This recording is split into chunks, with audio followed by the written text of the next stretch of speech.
Hello class 10th students. Trigonometry के first exercise के 11th question को हम लोग आज की वीडियो में सॉल्व करेंगे। हमें क्वेश्चन में बताना है कि कौन सा स्टेटमेंट ट्रू है और कौन सा स्टेटमेंट फॉल्स है और उसे जस्टिफाई भी करना है। ठीक है, तो पहला पार्ट है the value of 10a is always less than 1। कह रहा है 10a की जो वैल्यू होती है वो हमेशा 1 से छोटी होती है। क्या ये सही है? अब देखिए, आपने ट्रिग्नोमेट्रिक टेबल पढ़ा होगा, आपने 10 ज़ीरो की वैल्यू कैलकुलेट की होगी तो इसका आंसर ज़ीरो आता है। 10 30 डिग्री का भी वैल्यू आपने कैलकुलेट किया होगा और इसका आंसर 1/√3 आता है। 10 45 डिग्री का भी वैल्यू आपने कैलकुलेट किया होगा, इसका वैल्यू 1 आता है। अब आप देखिए, जब आप 10 60 की वैल्यू कैलकुलेट करेंगे, 10 60 की वैल्यू होती है √3।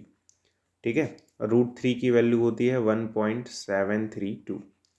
तो आप देख सकते हैं 1060 जो है वो 1 से बड़ा है। ये जो नंबर है वो क्या है, 1 से बड़ा है।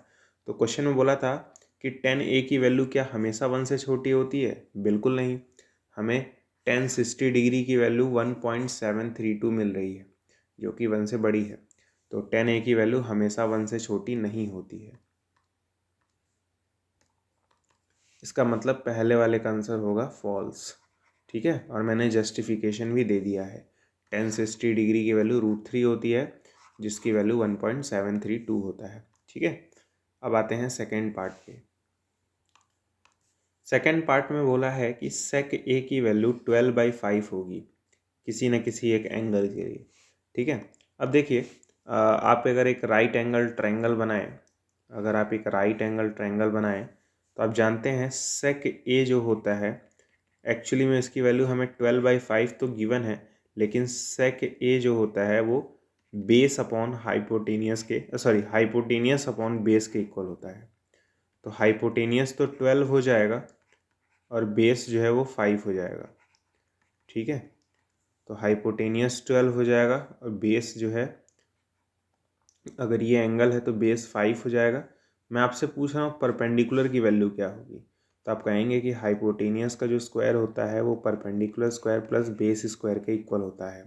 तो हाइपोटेनियस का स्क्वायर मतलब 12 का स्क्वायर बराबर परपेंडिकुलर का स्क्वायर प्लस बेस का स्क्वायर मतलब 5 का स्क्वायर। तो 12 का स्क्वायर 144 होगा equals to p square plus 25।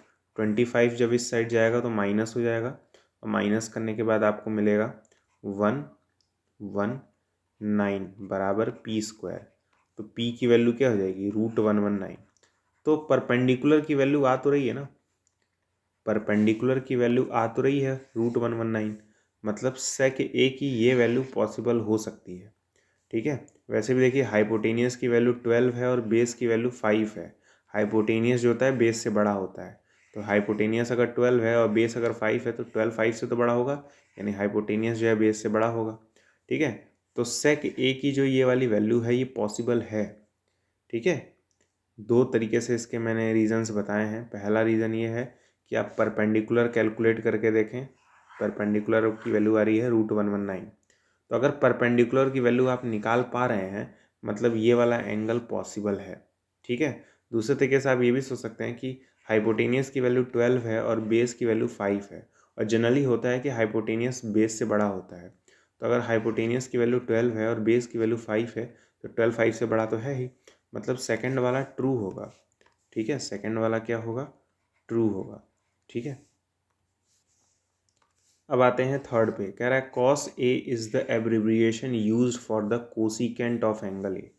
कह रहा है cos a का जो फुल फॉर्म होता है वो कोसिकेंट होता है। तो ये सरासर गलत है, क्योंकि cos का जो फुल फॉर्म होता है वो होता है कोसाइन। क्या होता है, कोसाइन। ठीक है, और वहीं कॉट का सॉरी कोसिक का जो फुल फॉर्म होता है वो होता है कोसिकेंट। ठीक है, तो कॉस का जो फुल फॉर्म होता है वो कोसाइन होता है, कोसिकेंट नहीं होता है। क्वेश्चन में बोल रहा था कि कॉस ए का जो एब्रिविएशन है वो कोसिकेंट है, जो कि गलत है। ठीक है, तो ये फॉल्स हो जाएगा। ठीक है, तो बहुत इजी था। अब देखिए फोर्थ वाला क्या है। फोर्थ वाला है कि कॉट ए की जो वैल्यू है वो प्रोडक्ट होगा कॉट और ए का। कॉट ए की जो वैल्यू है वो प्रोडक्ट होगा कॉट और ए का, ठीक है। तो ये भी गलत है। आप जानते हैं अगर आप कॉट ए लिख रहे हैं तो कॉट एक ट्रिग्नोमेट्रिक रेशियो होता है और ए जो है एंगल होता है। तो कॉट ए जो है, कॉट ए कभी इक्वल नहीं होता है cot multiply by angle A के। क्वेश्चन में क्या बोला था कि कॉट ए जो है वो प्रोडक्ट है कॉट और ए का। क्या कॉट ए कॉट और ए को मल्टीप्लाई करने पाया है क्या? बिल्कुल नहीं। कॉट ए जो है ये अलग होता है, ठीक है। कॉट और ए को आप अलग अलग नहीं कर सकते हैं, कॉट ए एक ही में होता है। मतलब ये फोर्थ वाला क्या है, रॉन्ग है। फोर्थ वाला क्या है, फॉल्स है, ठीक है। रीज़न क्या है, सिंपल सिंपल रीज़न ये है कि कॉट ए जो है एक ही में होते हैं, आप उन्हें मल्टीप्लाई करके नहीं लिख सकते हैं, ठीक है। अब आते हैं फिफ्थ वाले पे जिसमें है साइन थीटा बराबर 4/3, ठीक है। ये तो बहुत ईजी है, हमें दिया है साइन थीटा बराबर 4/3। अब आप जानते हैं साइन थीटा जो है परपेंडिकुलर अपॉन हाइपोटेनियस होता है। तो हाइपोटेनियस की वैल्यू 3 है और परपेंडिकुलर की वैल्यू 4 है। ये अजीब बात नहीं है। हाइपोटेनियस तो परपेंडिकुलर से बड़ा होना चाहिए, किसी भी ट्रायंगल में जो हाइपोटेनियस है वो सबसे लॉन्गेस्ट साइड होता है। तो हाइपोटेनियस की वैल्यू 3 होगी और परपेंडिकुलर की वैल्यू 4 हो सकती है क्या? बिल्कुल नहीं। परपेंडिकुलर हमेशा हाइपोटेनियस से छोटा होगा, तो 4/3 पॉसिबल ही नहीं है, ठीक है ना। अरे भाई हाइपोटेनियस परपेंडिकुलर से बड़ा होता है, 3 कहाँ 4 से बड़ा है इस क्वेश्चन के अनुसार। तो इसलिए ये वैल्यू पॉसिबल ही नहीं है, ये भी फॉल्स होगा, ठीक है। तो 11th के ये जो 5 पार्ट्स थे, मैंने ये पाँचों के पाँचों पार्ट सॉल्व करा दिए हैं विद द रीज़न। मैंने रीज़न भी बताया है हर एक ट्रू फॉल्स के पीछे, ठीक है। तो उम्मीद करता हूँ आपको ये वीडियो समझ में आया होगा, और अगर समझ में आया तो वीडियो को लाइक कर दीजिएगा और कमेंट बॉक्स में बताइएगा कि कॉस थीटा की वैल्यू 5/3 पॉसिबल है कि नहीं। कॉस थीटा की वैल्यू 5/3 पॉसिबल है कि नहीं, कमेंट बॉक्स में बताइएगा। मिलते हैं अगले वीडियो में, तब तक के लिए गुड बाय।